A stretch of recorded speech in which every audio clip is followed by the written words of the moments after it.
Hello and welcome in once again to another edition of Trewvizon Radio. I am your host, Awesome Al, along with my co-host, Hooch. What's the business, son? What's going on, Hooch? You got it. Yeah, I'm not going to say the thing about the weather. Because you always have a comment. Just doing my best as the weather report. That's what you call it, a weather report. Okay. Well, we're here on a beautiful Friday afternoon. This is what, August? Wow, yeah. August the 7th. Man, time is going. Yep, and still no money. Yeah, well, we'll get into that when we do the news segment because I got some news for you. You might not want to hear it, but there you go. Oh, God. No, I don't want to hear it. Let's give a shout out, as always, to the National Federation of the Blind, NFB. Dig it. Our local chapter here in Montgomery, Alabama, with our president, Miss Parmy Simonton. Hello to Miss Parmy. Hello to Tommy Parmy. And the rest of the gang. The rest of the gang, our members of the local chapter here of NFB. If you want to find out more information about NFB, you can go to the website and contact Miss Parmy there as well at nfbofmontgomery.org, nfbofmontgomery.org, or go to the national website, nfb.org. And if you want to become a part of a great organization that's changing what it means to be blind and fighting and advocating the rights of the blind, if you are blind or if you know someone who is blind, get them into being a part of the National Federation of the Blind at the local chapter, wherever you are. There are 6 chapters around the state of Alabama, and there's a chapter in every state around the United States. So get involved with NFB. Like I said, we are changing what it means to be blind. The National Federation of the Blind. Dig it. All right. So what we're going to do now, Hooch, our music moment. We're going to get into our music moment. And we got a good one, Hooch. Yes, give me my just due. Let me give you your props, man. Give me my props. You've been getting some real interesting people for a music moment. I'm a music man all day long. I have a radio going on in my head every day. That's the only thing you got. Because especially with doing this corona situation, but I always had I breathe and sleep music, so I thank you. Well, I'm a music man as well. That's right, you are so a music man. Yeah, because I'm a DJ, DJing's in my blood. Yeah, I've been doing it ever since I was a child. I had to bribe a lot of DJs back in the day. Play my now, radio. we're not going to talk about payola. Did I say that? Yes, you did. Just long as we don't mention their names. The devil made me do it. As long as we don't mention their names, we're okay. Yeah, we got a good one. Good one. You gonna bribe me to play your music on on Awesome Radio? Not just joking. Anyway, let's get into our music moment. We got a good one this week. We're talking about Mr. Jeff Healey of the Jeff Healey Band. Matter of fact, Jeff Healey, well, I'll get into that later on about something that Jeff and I have in common besides being blind. But Jeff Healey was born Norman Jeffrey Healey. His birthday is March 25th, 1966, and he was born in Toronto, Ontario, Canada. So he's a Canadian, as a matter of fact. When he was young, he was adopted. As a matter of fact, when he was 1 year old, he was adopted by the Healey family.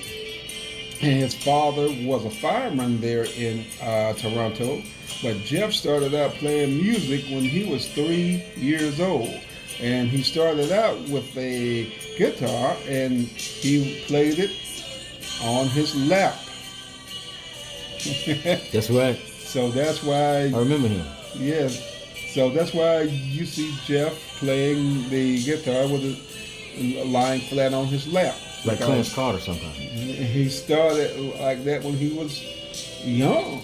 When he was 3 years old, he started out playing the guitar like that. When he was 9 years old, he was featured on a kids TV show there in Canada called Cucumber.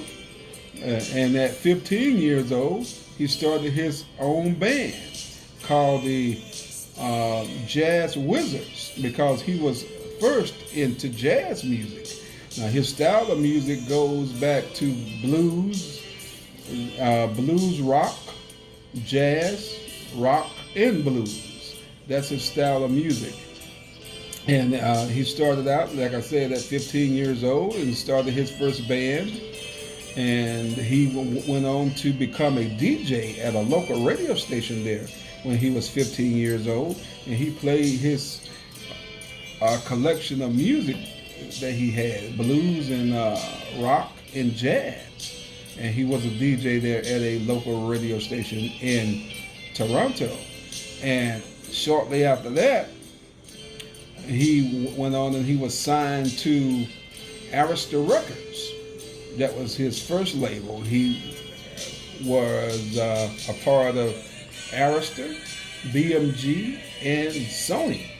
He also was a part of Sony Music as well. And he formed his first band at the age of 15, as I said, called the Jazz Wizards. And then in 1983, he signed a contract with Arista. And then in 1988, he had his first album called See the Light. That was the name of his first album, See the Light. And it produced that song you hear in the background now, Angel Eyes, which was a top 5 hit in the United States on the Billboard charts. Matter of fact, it reached number 5 on the Billboard charts. And he didn't have any more hits in the United States. His other hits came from his home country of Canada. He had several hits there on their charts. As a matter of fact, he won a Juno Award in Canada for the Best Artist of the Year in 1990. Now, a Juno Award in Canada is the equivalent to a Grammy here in the United States.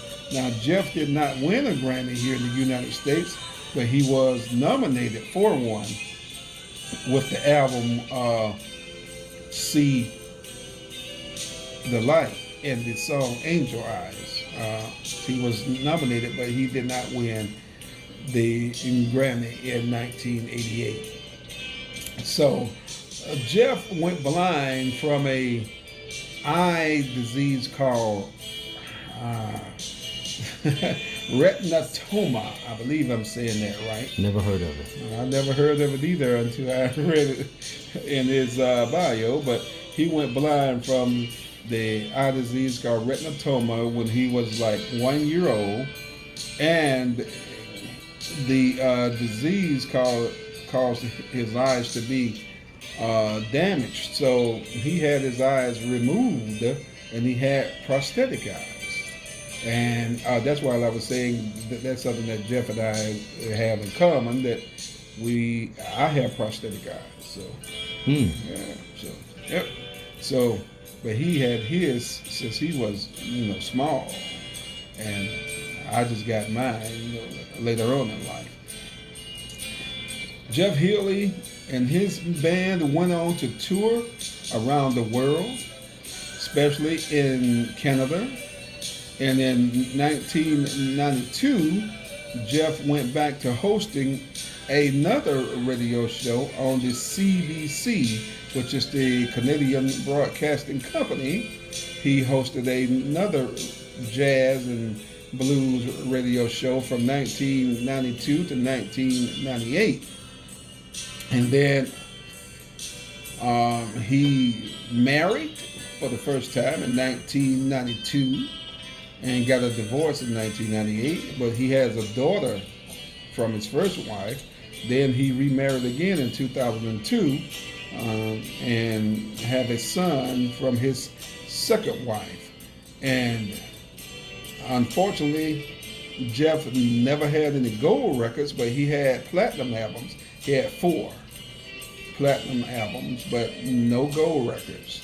And in 2008, unfortunately, Jeff died from lung cancer. But also, Ron, you said that yourself, and you brought it to my attention, that he was an actor. Well, he appeared in the movie Roadhouse featuring Patrick Swayze. Right. Yeah. And he did. And that was his first acting gig. And I believe his only one, because that's the only movie that he was in. It was a kick-ass band. He was awesome in that movie. That was his band. Right. They were that was Jeff Healey band. Yeah. And they were featured in the Roadhouse. And Jeff later on got a club there in Canada, and he called it Healey's Roadhouse. Cool. Yeah, so yeah. Awesome musician and singer. I love his music. Yes, he's a very awesome musician, and like I say, he plays that guitar on his lap. Mm-hmm. He smoke. He smoke. Then he also plays trumpet as well. Didn't know that. Yeah, Wow. yeah. Awesome. Now doing it with this music moment. Yeah, he played trumpet as well. And as I said, unfortunately, he died of lung cancer in 2008 on March the 2nd, 2008, 3 weeks before his 42nd birthday. Wow. So he died at the age of 41. So if he was living today, he would be receiving $2,000 every month, because Canada stimulates their people ever since this pandemic started. Well, he died in 08. So. No, I'm just saying, if he was living today, he would be receiving it. Yeah, he would be receiving it. But also, Canada really take care of their people anyway, because it's a socialistic society. And I explained to you about socialistic and capitalistic. And I replied. I know what you replied. We're not going to say what you replied. But yes, that's the story of Jeff Healey and the Jeff Healey Band. And that's another music moment brought to you by Hooch. Thank you, Hooch. You're welcome, you're welcome, you're welcome. Now let's get to the news.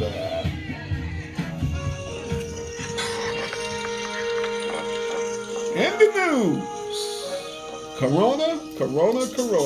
That's the first business, is the Corona. In the news with Awesome Al. Thank you, Hooch. As I said, that's the first business that we're going to talk about, is the Corona virus that's still going strong. President Trump is talking, he having these press conferences, lying to the public about the virus is decreasing. And that's not true. Maybe he has it confused with his brain. Oh. Ooh. Oh, this is your segment, I'm sorry. But yeah, he lied to the public about the virus is decreasing in several states, which is not true. The virus is increasing. Schools opening back up, and kids are only going to school one day, and they catching the virus, coronavirus.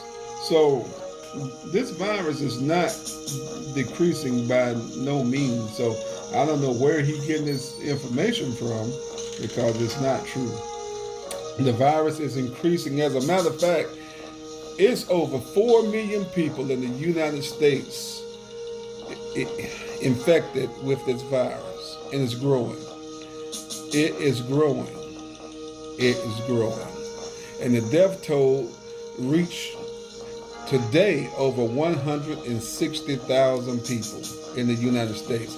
And they are saying, and I'm saying they, I'm talking about the medical community and the CDC are saying that this death toll might reach 300,000 by the end of this year. God damn. So Sound like a record. where he's getting his information from about the virus is decreasing, I have no idea. I don't think he has no idea either. I don't think he have ideas. No, he doesn't. But the good thing about the virus, the recovery, people are recovering from the coronavirus in the United States. Over 1 million people recovered from the virus. Matter of fact, 1,598,624 people as of today has recovered from the virus. So it is a virus you can recover from, but the death toll is almost as great as the recovery. So I don't know what to say about that. Here in the state of Alabama, we have over 93,000 people affected with the virus, and the death toll here in the state of Alabama is 1,714. That as of today. The recovery, though, is 1,200. So 1,000 people have recovered, and over 1,000 have died. So you see that the recovery rate is almost as equal as the death rate. Now, here in Montgomery County, our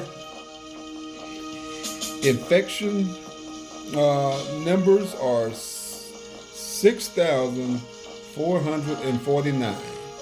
That's how many people in Montgomery County is infected with the virus. Our death rate is 148. That's how many people have died here in Montgomery County. Jefferson County, 12,486 people have the virus. In Jefferson County, the death rate is 232.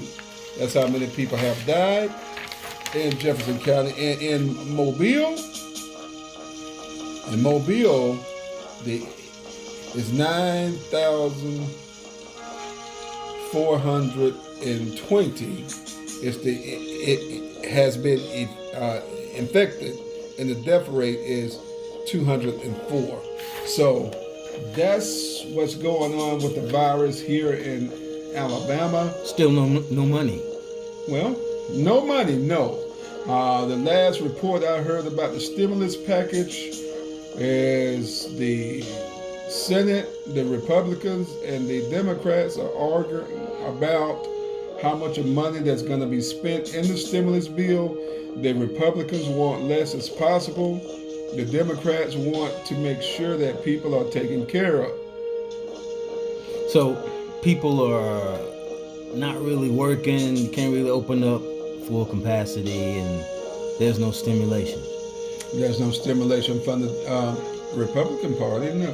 Republicans just don't have a heart, do they? No, they just don't give a damn. No, they don't. I think they need to be hung by the tallest tree with the shortest rope. Woo! You heard it right here from Awesome Al. You heard it from Ooch. But with this stimulus package, if it's not signed by tonight at midnight, that means there will be no stimulus package for right now, because the Senate and Congress is going on vacation. That means we need to break in the White House. Well, see if we can pawn some things. Your partner Donald is thinking about if they don't sign a stimulus package, that he wants to do an executive order. But that's only going to take care of people who are unemployed and people who are renting, so they won't be evicted. He didn't say nothing about a stimulus check in the executive order. So executive order forced rent, that would do what? Well, that will keep you and I from not being evicted because of past rent. That's what that will do. It don't stop your rent. Now, what they should be doing is creating a bill to where rent can be paid for people. Yeah, because that's just gonna prolong the situation. That's We're right. still gonna need capital, you know. Right. Yeah. So, that's all they're gonna do is, prolong as they say, prolong the inedible. Because once this over, what's gonna happen? Are they just gonna forgive your eviction and tear it up? So we're in a hell of a situation. Yeah, we're in a hell of a situation. Right now, the $1,200, they were talking strong about it at the first of the week, but now that is barely mentioned in the discussions with the Senate and the House, the Democrats and the Republicans. So, prayerfully, we will get $1,200. I don't know will it be now because, as I said, if this bill is not signed by midnight, or if this bill is not agreed on by midnight, there will be no stimulus bill until they come off break, and that's going to be in September. Another break? Yep, another break. Break my foot. These people are get more breaks and make more money than I ever seen.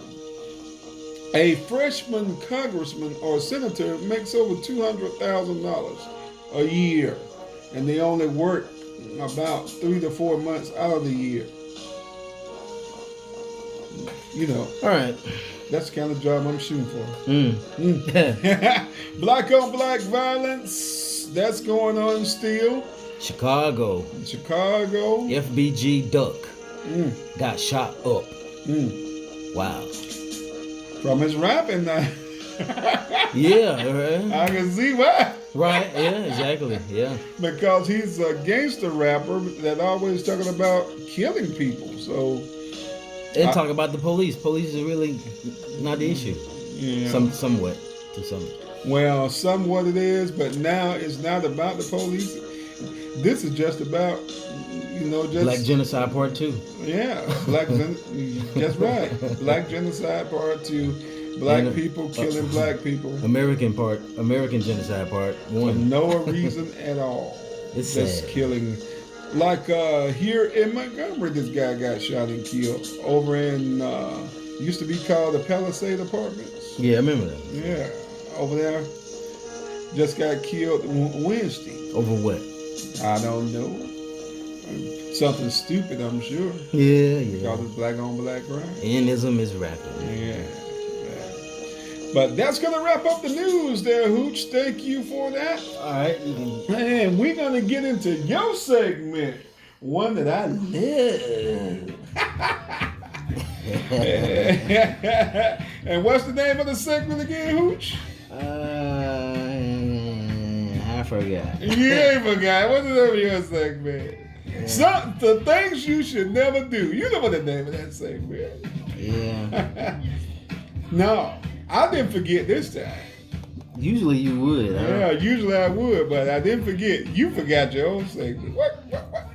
I'm shocked. I'm shocked. But do you have any more about the little hip hop guy that got slaughtered? No. So we didn't announce a title, but that's basically what we got a special guest, but we're gonna get down with. Yes, we do have a special guest on the show this afternoon, and she's gonna be here, and she's gonna talk about what's going on in the black community. But before we do that, before we do that, yeah, things you should never do. All right. Number 1, if you're over 30 years old, psst, psst. Hey, shawty. How else you gonna get her attention if you don't go? You said that, I didn't. And you wonder why she don't respond. Hey, girl. Real women don't respond. Don't be walking away from me. I know you hear me talking to you. Girl, I know you hear me. Long hair, You don't do that. That's not. No, you don't do that. You're not gonna get a real You woman. don't do that. Because if you get somebody to answer to that, they pretty much hood all the way. All right, number 2, things you should never do. If you're in a Baptist church, you should never sit behind a woman with a big hat, because a lot of things are on that hat: fruit, salad, oranges, apples, a whole garden. You can't see nothing. You're gonna miss the whole service. Blinded by the light. Salad dressing. Oh, and one thing else you should never do. You should never go to a church that has an old pastor. Because you can be in there all day. All day, yeah. That's number 3. All day. You can be in there all day. You can say, you don't know like I know. Well, I know it's time for me to go. The good old cats don't want to give up their pulpit, I'm telling you. They don't want to give up. You might as well cook Sunday dinner next Sunday before the Sunday that's Man, by the time you get out of church, it'll be the next Sunday. That's why it was the Last Supper. That's right, because there was an old pastor there, bro. Number 4. Number 4, you should never brag among a lot of people that you haven't brushed your teeth for a whole month. Who did that? I won't say. No, don't say. But it wasn't me, I tell you. Because he was a stinky bread mug. That's oh God. You talking about a mofo. Well, whoop. Number 5. Uh-huh. You should never. Wait a minute. Number 5. Okay, number 5. Just because you are black does not mean, or a black woman does not mean you are a black queen. No, that's a status that you have. I was so nervous about reading that, I'm tripping up over it. That's a status that I believe a woman should earn. You can't just think just because you are born a black woman that you are automatically a black queen. Because there's rules to the game. Yes, there are rules. Instructions, yeah. And 9 times out of 10, most black women don't follow those rules. No, but they want you to respect them as black queen. If you're going around saying, I don't give a fuck, bitch this, hold that, you're not following the Tanakh, you're not following the Torah, you are not a queen. You're not a queen. As I said before, every woman is born a girl, but every woman is not a lady. So, I got a bonus. What is it? I got to do this one. This is a bonus. I know we did 5, but this is a bonus. Yeah, Back to the teeth. If you know your teeth are yellow and you're in traffic and you smile and you have to wonder why the cars are slowing down, it's because your teeth are yellow. It's not the traffic light. On that note, I gotta go. Yeah, you gotta go. Things you should never do. Things you should never do. Thank you. Thank you. Thank you very much. That was way too fun. It was too bad. Yeah. Well, our topic is Black Power, and we have a special guest. What's her name again? Her name is Yomie. Just like homie. Okay. Y-O-N. Y-O-M-I, isn't it? Well, we'll ask her because the spelling I got was Y-O. It could be Y-O-N-N-Y or Y-O-N-I-E or Y-O-N-Y. Well, she's a justice warrior, and she teaches African dance, African spirituality. Well, let's call her up and see what. Yeah, we're gonna get in all her business. Yeah, we're gonna learn. We're just gonna get a teachable moment, really. Yeah. And don't forget to hit that thumbs up and like when share like. Like when Brother Lush was on the show. Yeah. Don't forget to share this broadcast. We are growing as we speak, and that's how we like to get down. So don't forget to hit that thumbs up when you come in the Trewvizon building. We forgot to tell you to do that. Yes, and hit that cash up if you can, $TREWVIZON, or email us, TrewVisionRadio@gmail.com. See if we can get on this phone. That says we get her on the phone. Get her on the Trewvizon phone. Good afternoon. Hi, good afternoon. How you doing, Sister Yomie? Thank you. I'm fine. How are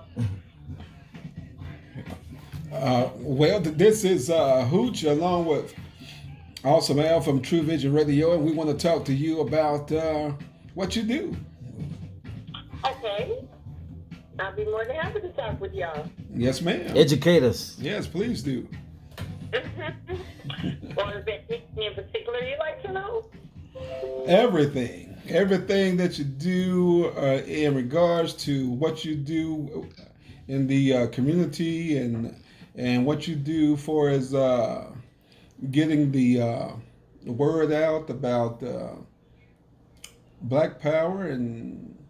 Well, we spoke last week, and I actually, was it okay? You were along with the former mayor of Tuskegee was in jail last week. That's correct. Well, let me back up even more than that and let you know who I am. My name is Yomie Goodall. Most people in the community know me as Sister Yomie. I am an educator, an artist, and an activist. I have a deep love and passion for elders and young people. I have a strong history of fighting against injustices for all people, but particularly when they pertain to those two groups, elders and young people. And what you're referring to when you asked me about going to jail last week, along with the former mayor of Tuskegee, Johnny Ford, and 7 other people, we have all now been dubbed the SOS 9. And SOS is one of the social justice organizations that I work with. It stands for Saving Ourselves for Justice and Democracy. I also serve as the female co-chair of the Youth Commission for NCOBRA, which is the National Coalition of Blacks for Reparations in America. We are a coalition, and so there are many other organizations that come up under our banner. And like SOS, we also come up under their banner because they function as a coalition. So, been living in Alabama since 2010, was spotted in Atlanta, Georgia, doing my work as an artist, educator, and activist. Was invited to come to Selma, historic Selma, Alabama, to work as the interim director of the Ancient Africa Enslavement and Civil War Museum. This is a museum that is the sister museum to the National Voting Rights Museum and Institute. And of course, that museum tells the story of our people and our struggles and accomplishments during the civil rights era. Understanding that our story did not begin right at that time, nor did it begin with slavery. When I was asked to become the interim director of the AAECWM, at that time it was not called Ancient Africa Enslavement and Civil War Museum. It was called the Slavery and Civil War Museum. But under my tutelage, I'm very proud to say, in the board that we had, we understood how important language is, how important it is to put the proper titles on things or our experience, and mostly that our experience did not begin with slavery. No, it didn't. It began in our motherland, Africa. Right. Yes. Ashe, ashe. And so we changed the name to what is currently known today. And there, that museum tells the story of our people from antiquity up through the Civil War. And of course, our concentration for the Civil War is on the 209,000 colored soldiers who served and fought for the freedom of us, our people. With their bravery and them being courageous and risking their lives is the reason that we are free. It was not the Emancipation Proclamation document that most people refer to that they still lie to young children about in school and in history, where they give all of the credit to our oppressors, even Lincoln, you know, who was a decent man, but he wasn't interested in freeing us. He was interested in winning the war because the Union Army was getting their butt kicked. Right, he was interested in preserving the Union. That was his main point. In the slavery was a component of the Civil War, but it was not the reason for the Civil War. No. You saying that slavery was not the reason for the Civil War? No, ma'am. It was not. It was the reason was for the Union, the states to come back unified. That was the reason for the Civil War. Well, that may have been a part of it, one component of it. I don't disagree with that. But I do disagree that slavery was not a very big component. You know, when you go back and you research this history, you find that the argument was that they were fighting over states' rights. Mm-hmm. Yes. Do what? In many cases, keeps slavery in place. The majority of the places where slavery was very prominent, of course, we know was here in the South. Yes. And here in the South is where we had big plantations, that cash crops, that helped finance the wealth of America and Europe as well. Yes. So slavery was a big component. I think that we kind of used that argument, well, it was really to bring the other states back into the Union. And that's true. But it was not as large of a factor as it was for keeping slavery in place. Yeah, it was a big money. No, I was just saying it was a money situation, you know, economically, you know. And we were property. Yep. Right. Yep. Right. So therefore, you know, money was made off of our labor and off of our back. Which is part of the reason I belong to Cobra. Because we have never been paid for that debt. Right. I love the slogan, you stole us, then you sold us, now you owe us. That's right. I love that slogan. That was adopted at the reparations gathering in Durban, South Africa, and has remained since that time. And now that we're coming up, matter of fact, on August 15th, which is Reparations Awareness Day, that is the slogan that you'll be hearing even more prominently because they did. They sold us, you know, and they owe us, most definitely. Are they making any progress in the Congress with reparations? We are. We have a bill in the Congress, which was introduced in the 60s by our deceased brother, John Conyers. Okay. It was called H.R. 40. It was picked up by Congresswoman Sheila Jackson Lee, and it has been rolling. Right now, it's on fire. Part of the reason is because we've come to a pinnacle in this country.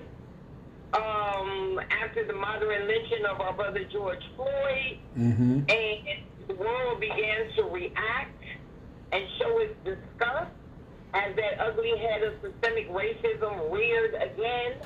The young people are now in the streets and taking it back and demanding that change happen. So we were up to like 141, I believe, sponsors of H.R. 40. We've never had this many sponsors.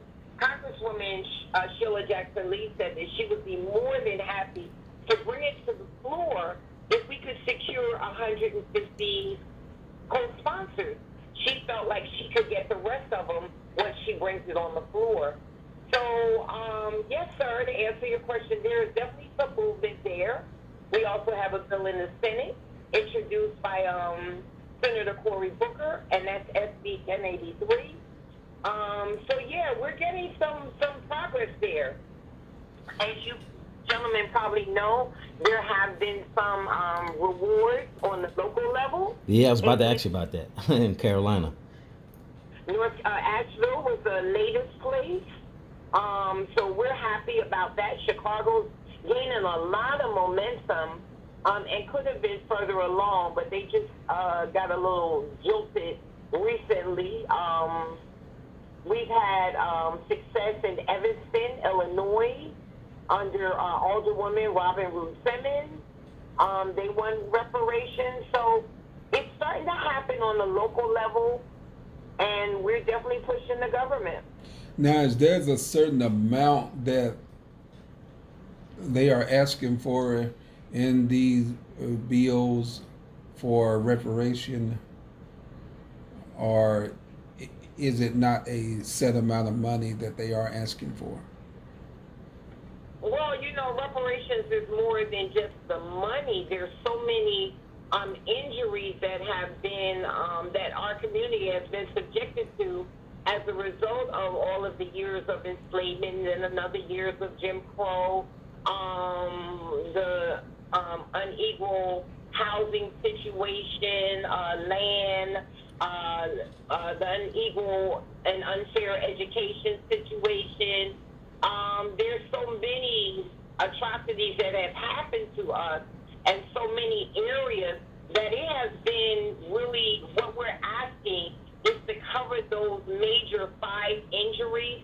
Included in that would be some type of a stimulus package so that each individual or family could receive a certain dollar amount up into a certain amount. So that's included, but that is not the only thing that we're asking for, just the dollar. Like a lot of our young people have student debt, which should be, because after all those years that we were not allowed by law to be educated, and yet we still turn out to be the greatest creators, inventors, discoverers of so many things that add to America's wealth again and history. And those are only the ones that we know about, because there's many things that were stolen and other people put their name on that invention. Because we didn't have the money to pay for the patent. Right. You know what I'm saying? Then your name didn't go down as the creator of that. And we didn't know about a patent because we didn't create the rules to the game, Right.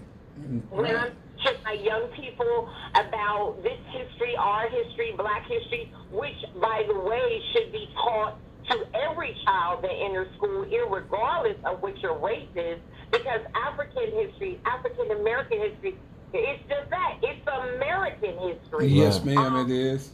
I'm sorry? I said, yes, ma'am, it is. We agree. It is American history.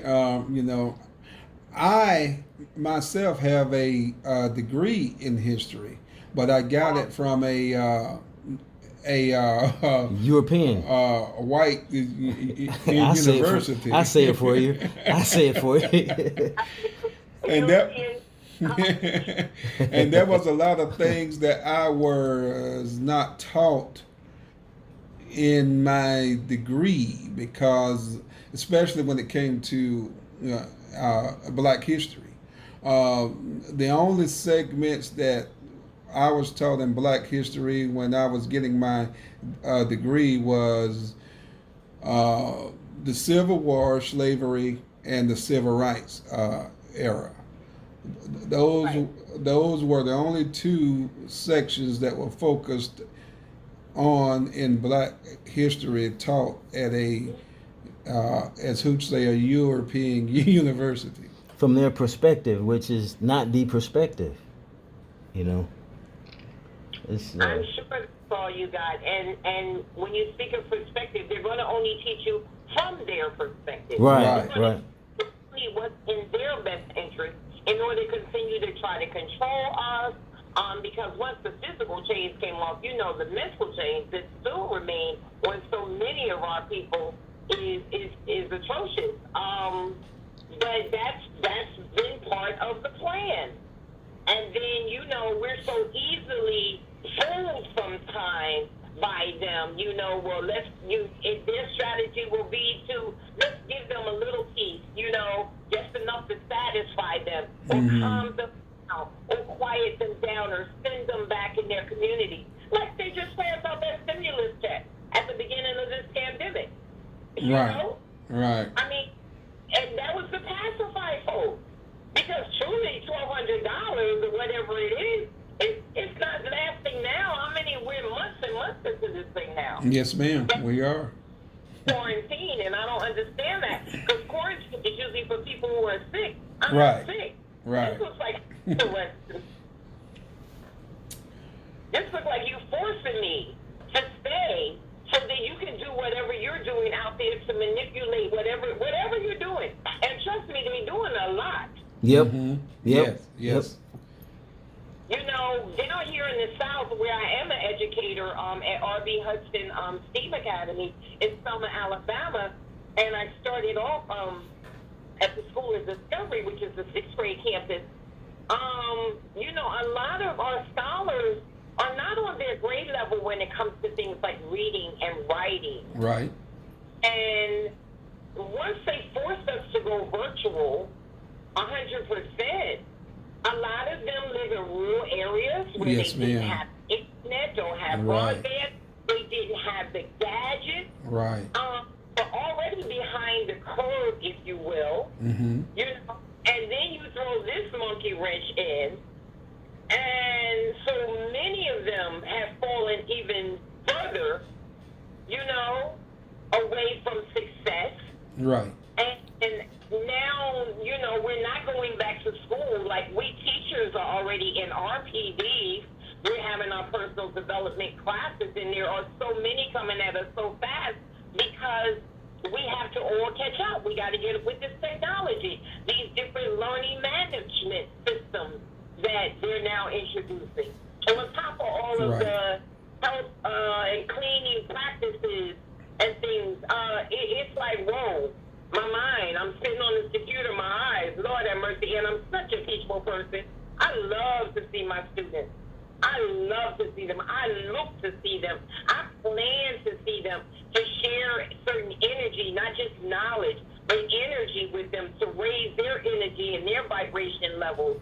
And you do that, you're more effective at that. Yes. Right. Yes, ma'am, you are. I'm going to make it happen. However, I get to share with them. I'm going to make it happen because I've been destined and been charged to do this work by the Creator and by the ancestors, and I take it very seriously. Ashe. So would you agree, sister, if we most definitely need to teach our children from our own institutions, schools, and need our own universities to teach our history? And how ironic it was that the Creator forced our children back into the home. Yep. Forced the parents to stay in the home. I said that. Children. Child first teacher, because that's what you are. But you empower the schools and the teachers so much, and you don't spend any time with your children. And when you are in the house together, you're on your gadget, and they're on their gadget, and you talk, and you don't have sit down dinner time, and you don't ask them how their day. So you don't know when things are going on. And matter of fact, they become a burden to you when they're in the house too long because, either you got to go out and get your thing together. The Creator said, everybody sit down. Everybody sit down. Everybody comes to the table again. Mm-hmm. Talk together. That's right. Talk that. Say it. It's the yummy in the house. Then I believe in homeschool. Before you put children into these systems. Right. I think children into these systems way too early. Way too early. They have to have a strong foundation, first of all, in knowing who they are as children of color. Right. And then their early lessons should be with you. I believe all of their lessons should be with you. And I know that homeschool is the right way to go. But we have these other systems. We have these other institutions. We have a lot of parents that go out to make, that are the breadwinners. All these things are understandable, but you must still stay invested in your child's education. Yes, ma'am. Yes, I was telling Hooch about that earlier this week and he and we were discussing about how the black family structure is not what it used to be. No, sir. And I was telling him back in the 50s and 60s and 70s, black people had more pride about themselves than they do now. Absolutely. I am such agreement with you there. I'm 63 years young, and when I grew up, I was born in the late 50s, and I grew up all through the 60s, and I finished high school in 75. When I grew up, I saw black people that had pride. They didn't have a pride, but what they had, they took pride in it. Yes, ma'am. I remember of our Saturday chores. We have to clean it inside the house. We used to have to come out. Right. And we had to scrub those cement steps that we walked up and down every day to enter the house. We had to wash the pavement in front of the house, sweep up. You would never see garbage and thrown all over the neighborhood. Right. The same way we curved our language. Because young people, we get wild. Oh, look at me, I'm talking about we, like I'm right. Yeah, you still in there. You still in there. I have a youthful energy. I have a youthful mindset. I have a youthful body because I feed my mind, body, and spirit the right things to keep me youthful. That's right. You have to get old. Chronologically, you will age, but you don't have to get old. That's a choice. Right. That's a choice. The reason many of our people are dying disproportionately because they have these so-called pre-existing conditions. Now that this pandemic is here, is not only what goes back to what happened to us, the type of diets we were forced to have and maintain. That's right. Pork, shellfish. Yep.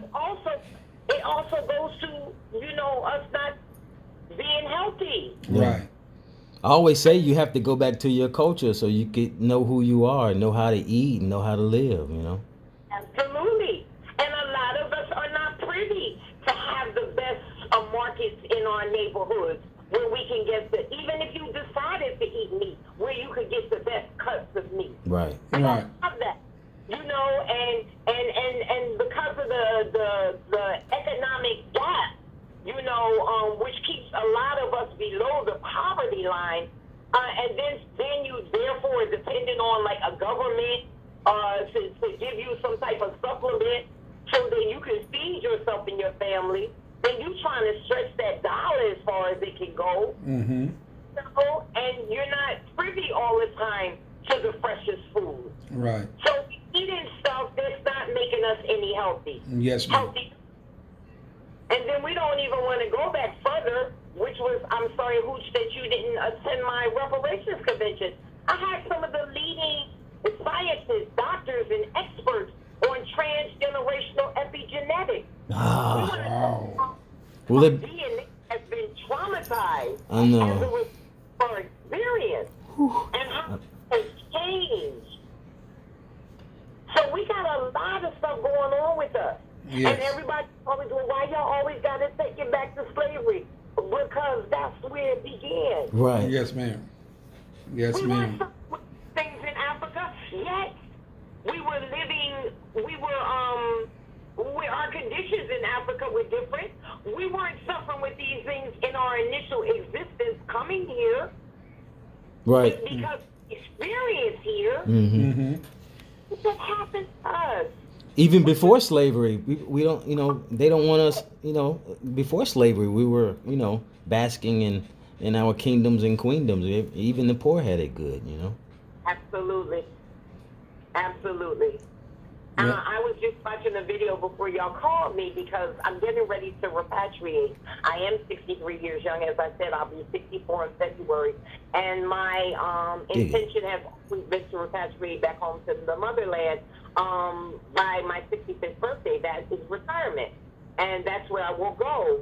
Part of the reason is because we don't respect older people in this country. We like to put them away in homes, and we treat them like they don't have any sense, and then they had Right. so years. They may not be up with today's, let's say, from all of those years. That's yes, right. Yes. There's nothing that compares to that. You know, we don't talk to them right. We're so rude to elders that I'm like, I ain't living, I'm not dying over here. And I'm not ready to die yet. You know what I'm saying? We're not ready for you to go anywhere, Sister Yummy. And I want to be healthy and live them. So it's time for me to go home now, where I can go back into business, where I can build up a couple of nice houses and compounds so I can invite brothers and sisters to come over so they can see the motherland, so they can see how easy it is to live there, how less stressful it is to live there, how you can become so successful, how it's so diverse. It has everything. That's right. Maybe we could find an awesome Ala wife. well, thank you very much for pointing that out, Hooch. I'm not a second wife. You know, you can find a wife or a couple of wives. It just depends on. When can we go?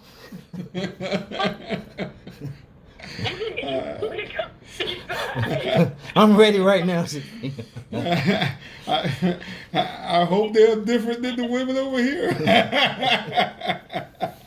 Our motherland is a beautiful place. It is the place that everybody has been fighting over because every natural resource in the world is in Africa. That's right. Yes, it is. Yes, it is. Going over Africa, been dividing Africa up, been raping and robbing Africa, because everything is there. Yes. The reason came and got us as a people is because another resource of Africa are her people. Yes. We are so unique and so beautiful and so creative and Yes. so spiritual and so we everything. Ashe, teach. We everything. Yes, we are. We weren't no secret. No. No. Well, you know what? We can't manage these fields and these crops on our own. We can't, and they couldn't.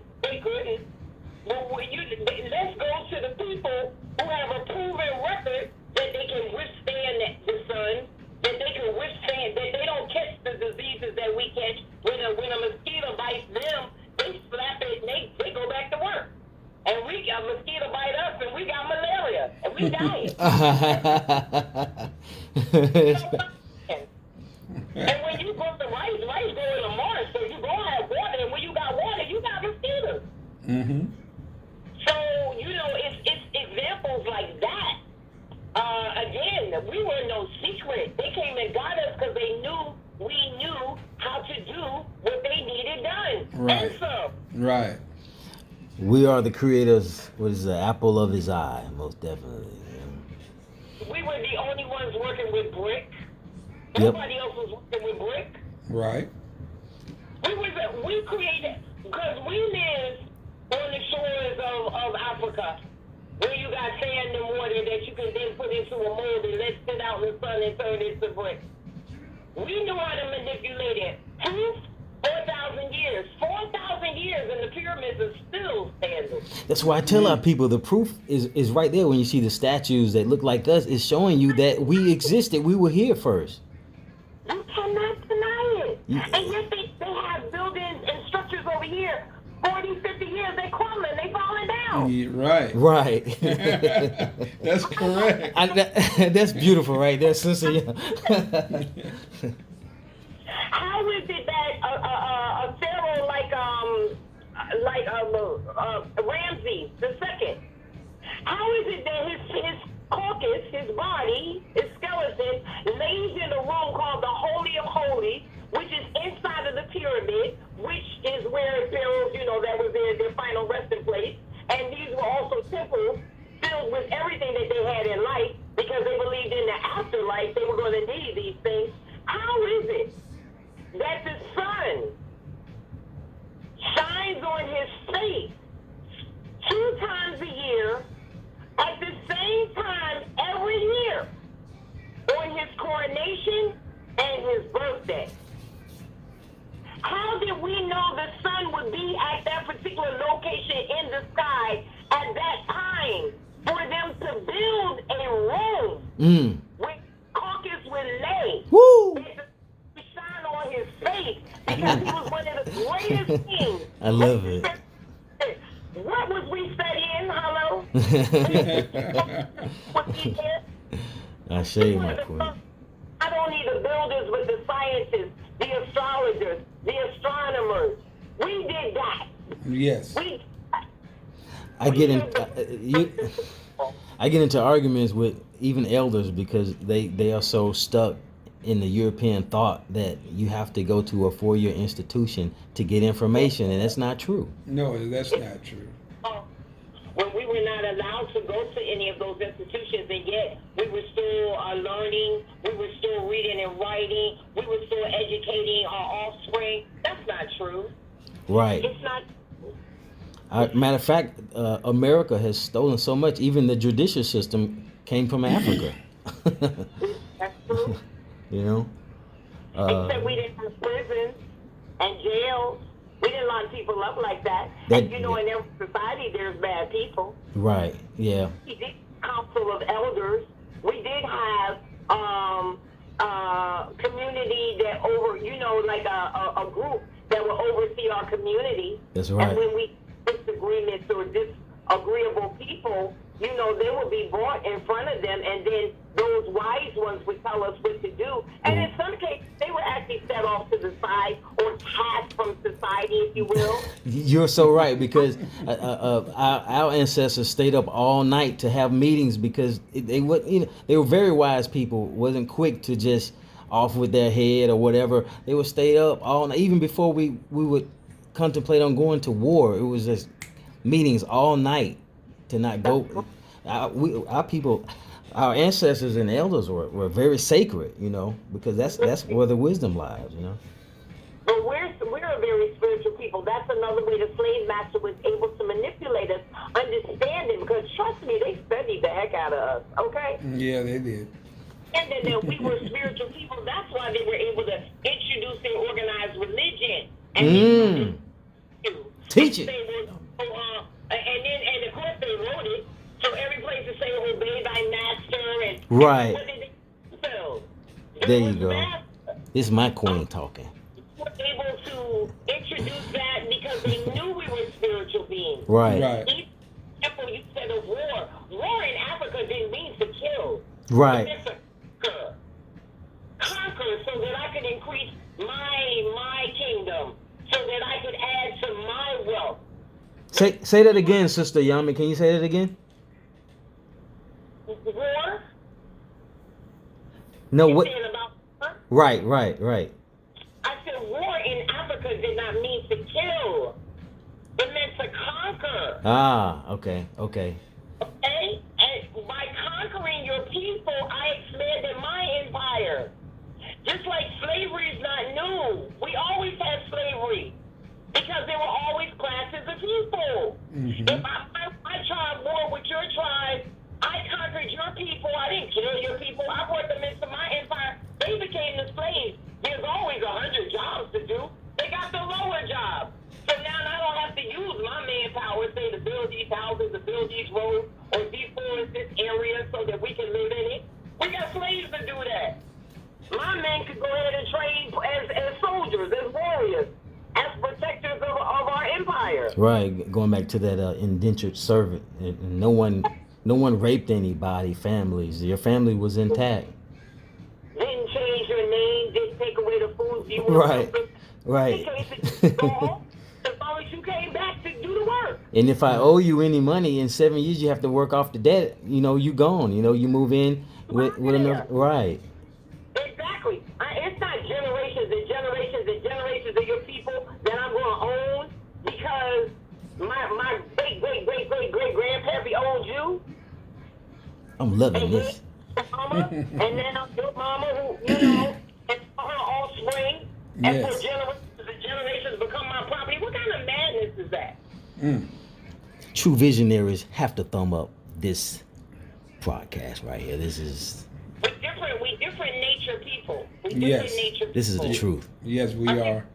Done. And you can tell, even today, we don't have that nature. No, we we turn don't. on each other and hurt and kill each other. And that's something hard to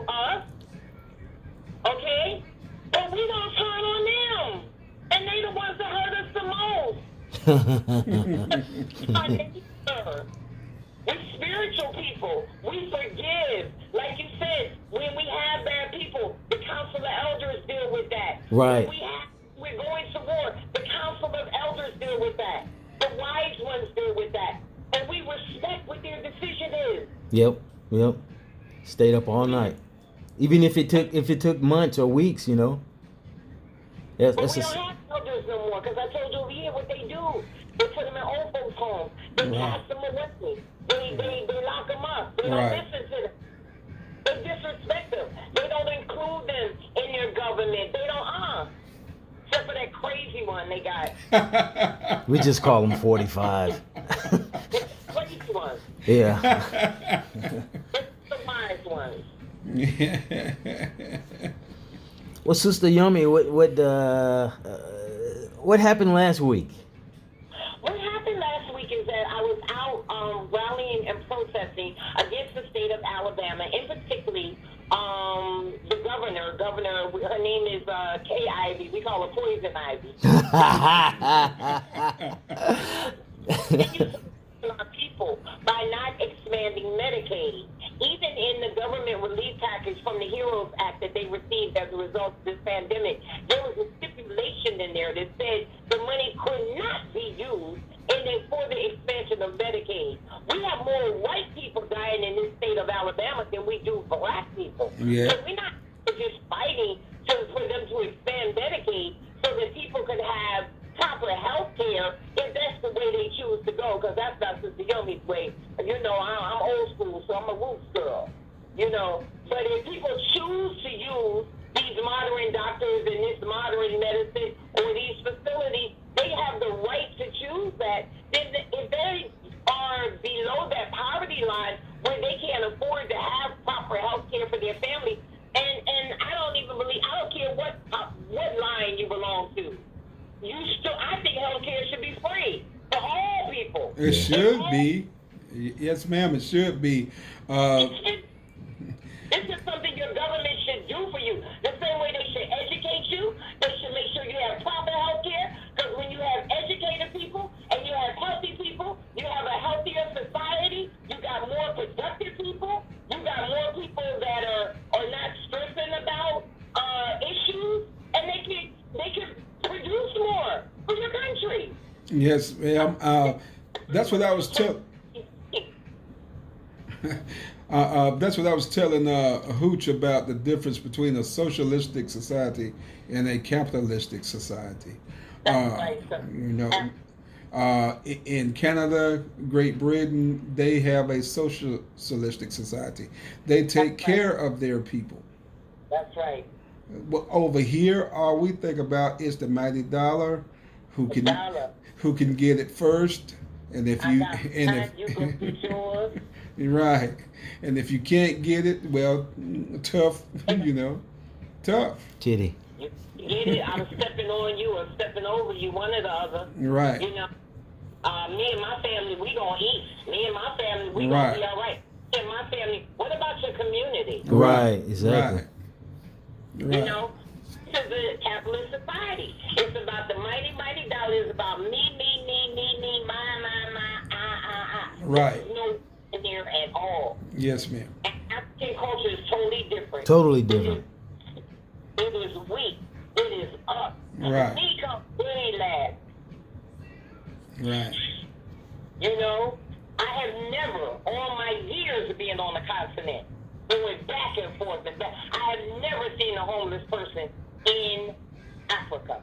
Yes, ma'am. Yeah, even the poor had it good, right? Scriptures backs it up. You got to add the history towards, you know, the scripture. Yeah, you're most definitely right. Pick some place to lay your head, or somebody will offer you. I have never seen nobody, even though they show you all of these infomercials and things where it looks like everybody's starving and famine. Right. Famine came to the land. How these missionaries can come over there and strip areas. The wisest farmer knows that if you farm a certain plot 1 year, the next year you don't plant there. Right. That area time to rejuvenate itself. Right.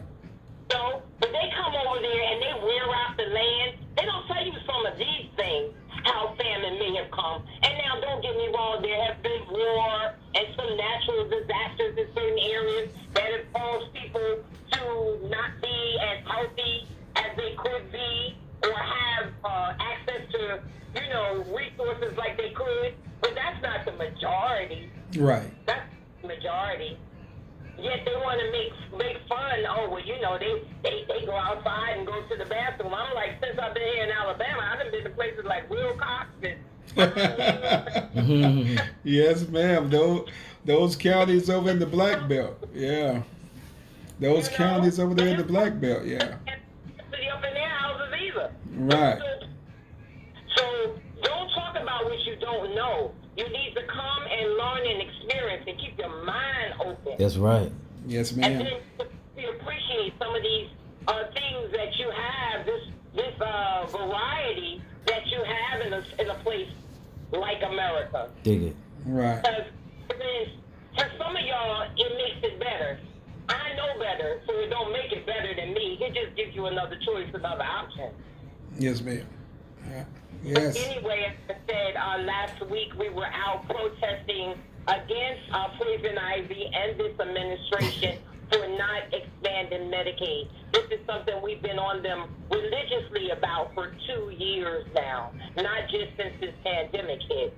This is something in the last 4 or 5 months where we go out on a weekly basis and we just protest and raise our voices and make our voices heard. So we started a campaign a couple of weeks ago where we were actually spray painting in front of the Capitol, expand Medicaid, Black Lives Matter, and then, of course, with the passing of Congressman Lewis, good trouble. Right. Good trouble, yes. I had the pleasure of working with Sister Yomie, a couple of weeks ago? Yes, sir. Yeah. Did you see us in the paper and things, in the Montgomery Advertiser?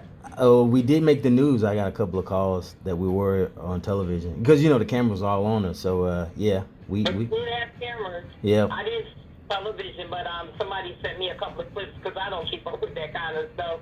But they called us the Rhythm Nation. Yeah, that's the name of it's an African ensemble I came up with maybe 3 years ago, actually. I know that's right, and that's what we are. Yeah.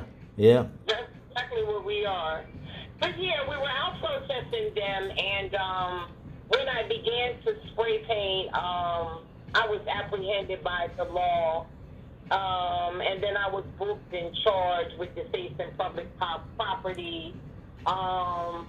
Initially, they took a warrant on me and told me I needed to turn myself in, but the day I went to do that, I was contacted by the chief, who told me, don't turn myself in, they're going to take it down to a summons, and all I needed to do was receive the summons, and then appear in the court. And that's partially because the week before, 5 of our comrades were arrested. 3 of them were over the age of 70. Mayor Ford, John Zipper from the Greene County Democrat, and Attorney Fire Rose Toure. Karen Jones. Karen Jones was one of them, but she wasn't over 70. I was saying 3 of them. Oh, right. That's right. But they strip searched the women, so Karen Jones and Fire Rose were actually humiliated, strip searched, made to bend over, spread their buttocks. No. They didn't do any of that to the men. Wow. So that disgusted us and outraged us. So we went to the city council meeting and we protested there so that we could holler at the black mayor, because we got a black mayor and a black police chief. Yep. And this is under your jurisdiction. This is on your watch. Right. So how could you allow our people to be so degraded and humiliated this way? And then our senior citizens, we don't do them like that. No. And people was like, well, don't call his name directly. Well, who else we gonna call? Tyrone? No. Our black leadership. If it was a white boy, we'd have been calling his name. That's right. You sure would have. And what is his name? Man, Stephen Reed. Okay.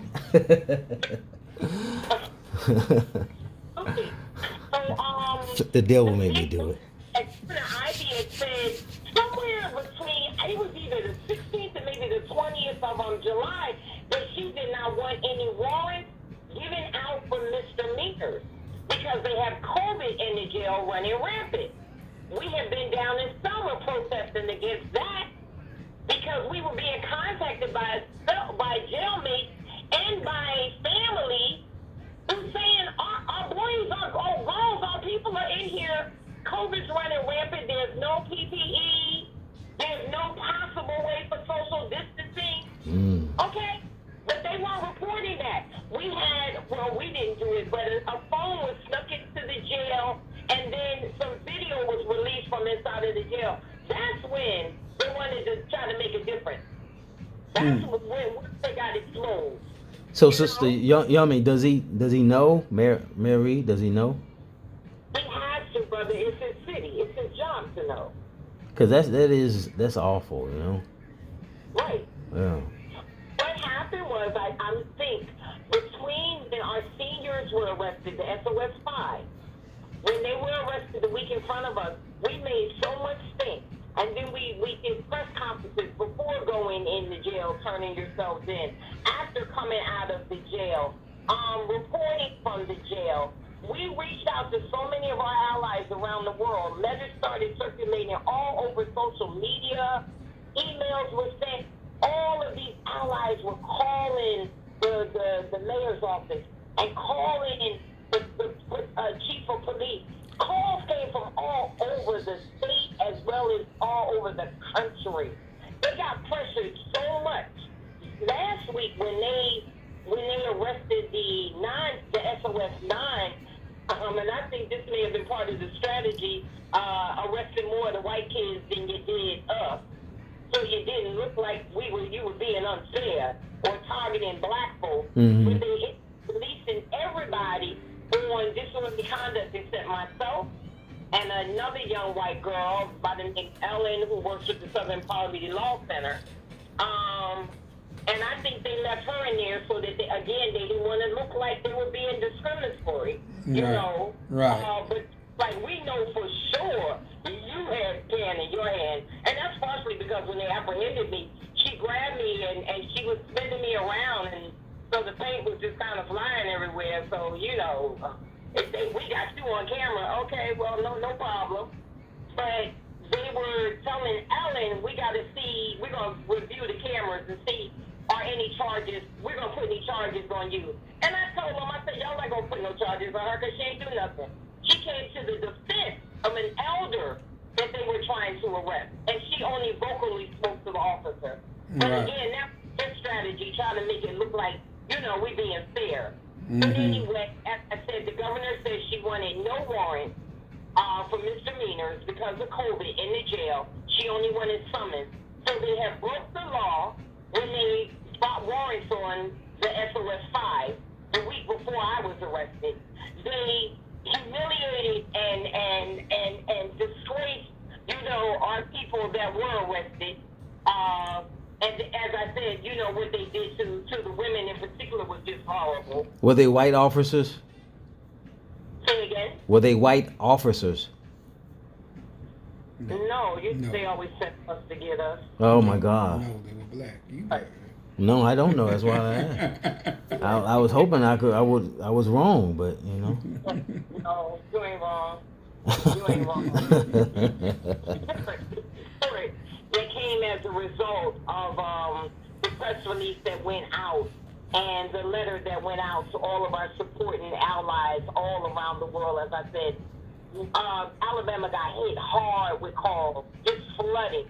And so when they arrested us, they took one white boy, they took him upstairs, they actually started strip searching him, and he said all of a sudden they just stopped and said, put your clothes on, get out there, jumpsuit, put your clothes on, and let's go. And they brought him back down into the general holding area where they held us. Because they ripped us or took us up like they did the week before, because somebody called and said, y'all doing what?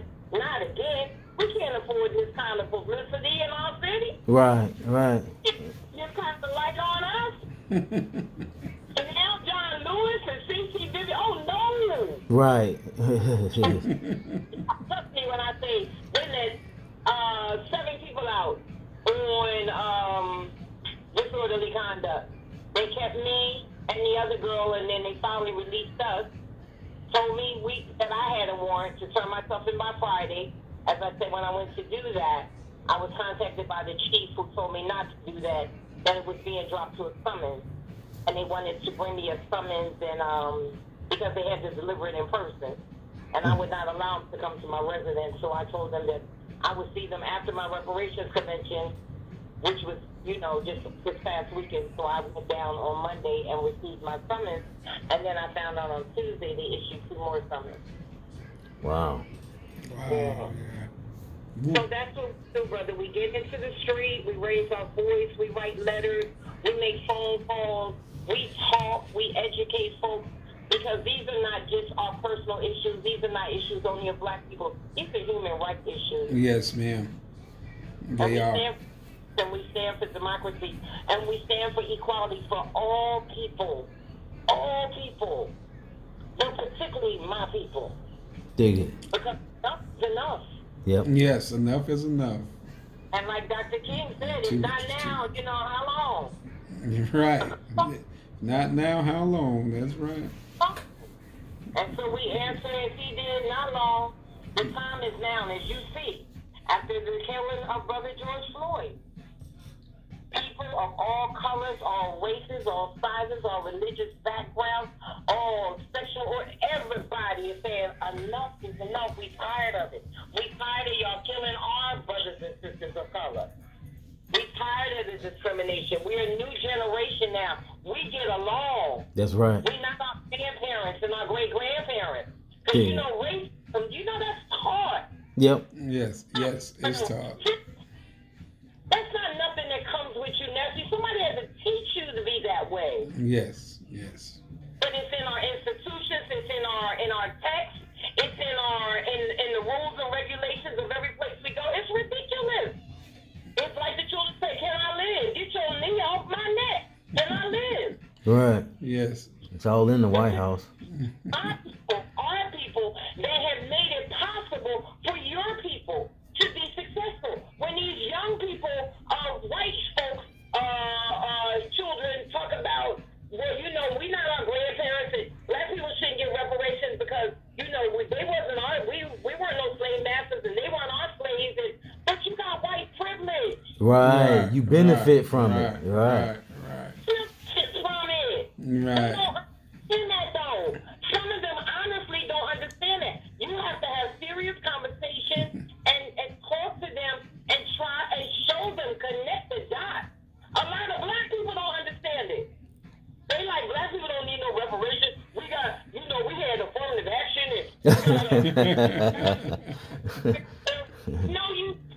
Our people sleepwalking. They still think that we're free, really, but we're the worst kind of slavery is mental. The mental part of slavery still exists. Hey, let me tell you, all of those that have not woke up, listen to Sister Yomie. Wake up. You heard it from Sister Yomie. Wake up. Sister Yomie, thank you. We are running out of time. We got to do part 2 with Sister Yomie. Unfortunately. Yes, we do. We do. Can we get it on record, part 2? Sure you can. You just give me a call and let me know when. Yahweh bless you, my queen. Love you so much. Call up, my brothers, and continue blessings to you and peace and longevity and health and prosperity. And I love y'all. And thank you for allowing me to have this platform today. I appreciate it. Thank you for coming on here. Thank you so much. Y'all be well, stay blessed, stay healthy, stay safe. Yes, ma'am. You too. You too. Hey. Bye-bye. Bye-bye. Bye-bye. Bye-bye. Now, that was very interesting. I loved it. It was very interesting. And also would love if you hit that thumbs up. That was Sister Yummy. I mean, Yes. Yomie, like homie. Yeah, I keep saying Yomie. Yummy. We got to get her back, most definitely. Oh, yeah, we got to get it back because what She makes cotton jewelry and everything, too. Yeah, what she was saying is very real. She's fighting the power. Yes. Could you- She's definitely fighting the power. Could you go to jail who, for me? the cause? Me? Yeah, yeah, you. Yeah, me? If I have to. Dig it. If I have to. Yeah, that was. Yeah. I'm glad you.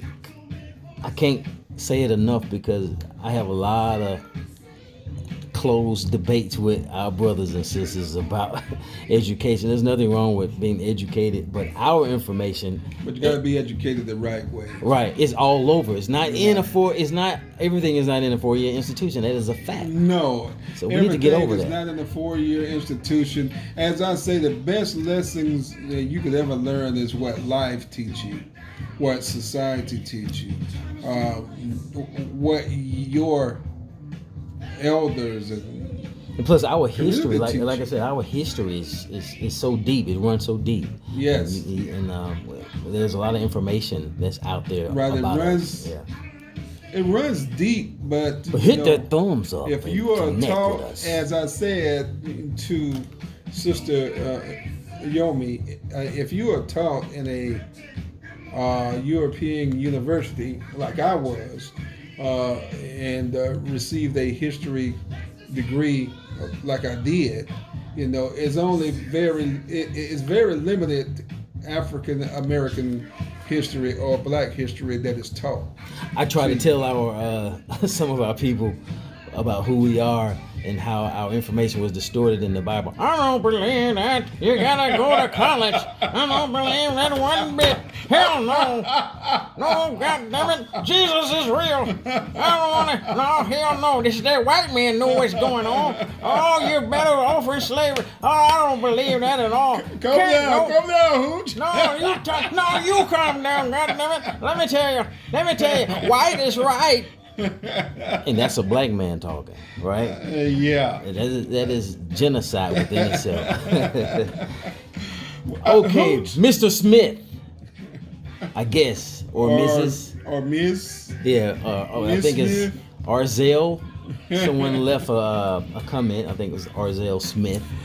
Now, let me go on record and say we welcome comments. That's why. Yes, we do. That's why we have our email, and you can send your comments and suggestions to our email at Trewvizon, TREWVIZON, radio@gmail.com. So we welcome comments. Now, finish what you was about to say. He knows I'm about to go in. He's trying to clean it up before I mess up. That's right. Somebody got to. Iron sharpens iron. I understand that. That's great. It's a good thing. But I think we said it in one of the segments in things you should never do. Just because I think Arzell Smith said that I should say something positive about my black queens. And what do I say about that? I just said that. Everyone is not a queen because That's you're right. black. If you don't embrace the culture and learn how to behave yourself, like embracing and studying the Tanakh, the Torah, acting righteous. You can't go around saying you a queen and you're going around that bitch, that hoe, that da da da da. That's right. You are not representing what a queen should be, and if you're doing that as a guy, calling women out of their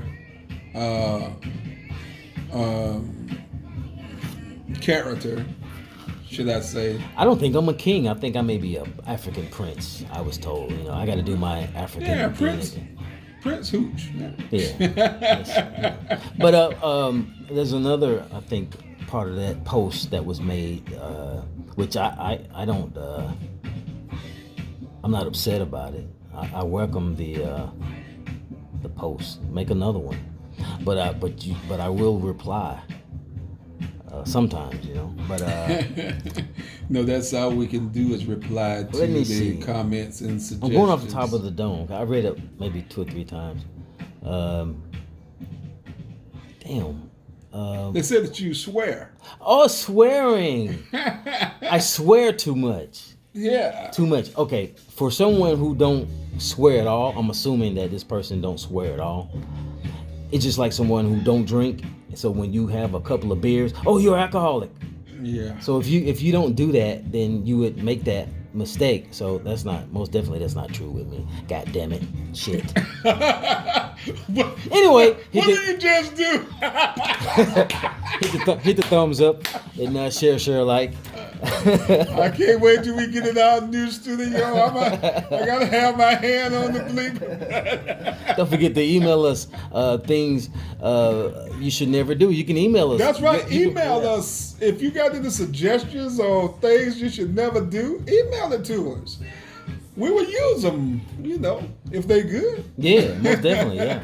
We will use them. Email a lot of those. Right, email us. Come on. Because that's Trewvizon Radio at gmail.com. How to spell that? TREWVIZON radio, of course spelled just like RADIO. Dig it. At gmail.com.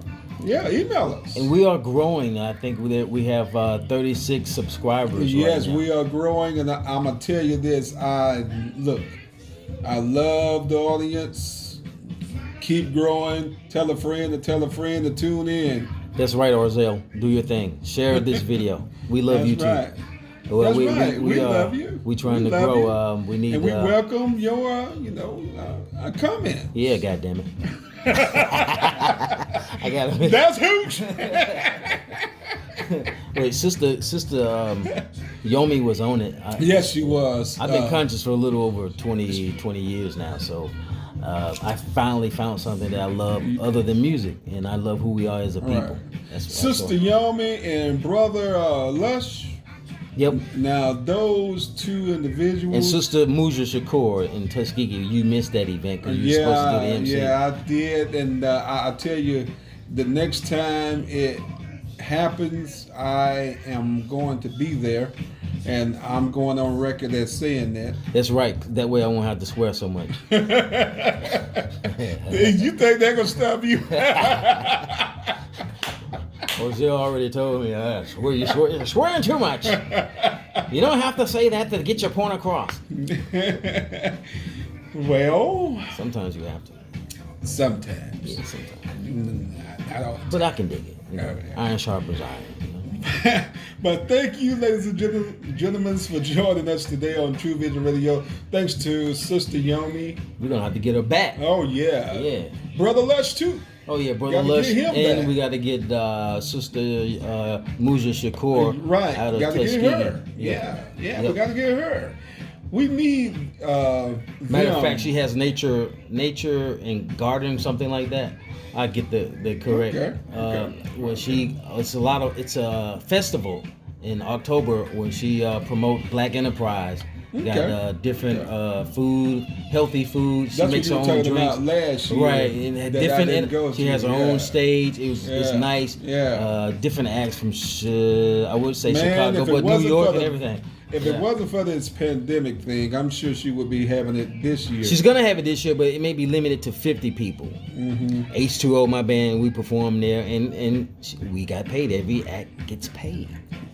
Good. But it's about networking with different Black entrepreneurs and businesses, different healthy foods, things we should eat, things we no pork. Well, she don't sell vendors a booth who serve bad food that we don't supposed to eat. No pork chop sandwich? No pork, sir. Oh, no hell? Not even pork skin. No shrimp, none of that. No. No. Chicken, right?